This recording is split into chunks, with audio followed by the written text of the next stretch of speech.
जीवन हमें एक मौका देता है, इसलिए जब भी सही कॉलेज चुनने का समय आए तो सिर्फ मंगलायतन यूनिवर्सिटी आपके बेहतरीन भविष्य और सर्वांगीण विकास के 1 फरवरी को वित्त मंत्री निर्मला सीतारमण देश का आम बजट पेश करेंगी। बजट 2024-25 को लेकर मोदी सरकार से जनता की खासा उम्मीदें हैं। लोगों के मन में सवाल उठ रहे हैं कि इस बजट में क्या सस्ता होगा और क्या महंगा होगा।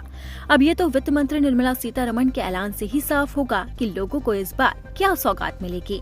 लेकिन मिडिल क्लास लोग बजट पर टकटकी लगाए इंतजार कर रहे हैं। तो इस वीडियो में आपको समझाते हैं कि इस बार मोदी सरकार बजट में मिडिल क्लास को क्या खास सौगात दे सकती है।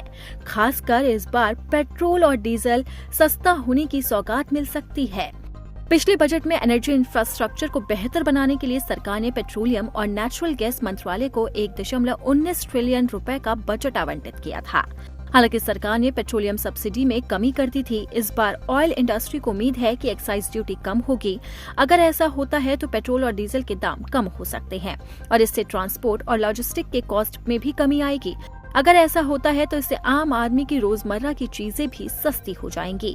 यानी कि साफ है कि इस बजट में लोगों की निगाहें टिकी है और उनकी उम्मीद है कि वित्त मंत्री पेट्रोल और डीजल को लेकर कोई बड़ा ऐलान कर सकती है। अगर तेल की कीमतों में कमी आती है तो रोजमर्रा की चीजें भी कम हो जाएंगी।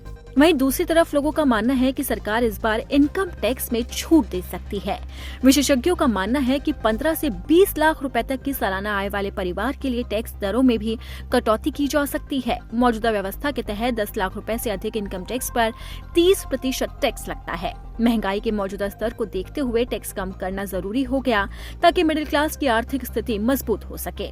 वहीं अब आपको बताते हैं कि बजट में क्या सस्ता हो सकता है और क्या महंगा। इस बार के बजट में इलेक्ट्रॉनिक प्रोडक्ट मैन्युफैक्चरर्स और कंज्यूमर दोनों को फायदा मिल सकता है। ऐसी उम्मीद है कि बजट 2025 में कंज्यूमर इलेक्ट्रॉनिक प्रोडक्ट पर लगने वाली ड्यूटी में कटौती की जा सकती है। Indian cellular and electronics association यानी कि ICEA की सरकार से मांग है कि इलेक्ट्रॉनिक कंपोनेंट पर लगने वाली ड्यूटी में कटौती की जाए, जिससे घरेलू स्तर पर फोन बनाने वाले मैन्युफैक्चरर को फायदा मिल सके।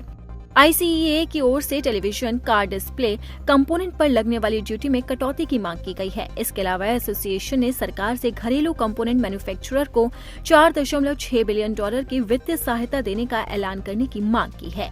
Indian cellular and electronics association का कहना है कि अगर भारत सरकार देश में मोबाइल फोन असेंबली यूनिट को बढ़ावा देना चाहती है तो उसे मोबाइल टेलीफोन पार्ट की ड्यूटी को कम करना चाहिए।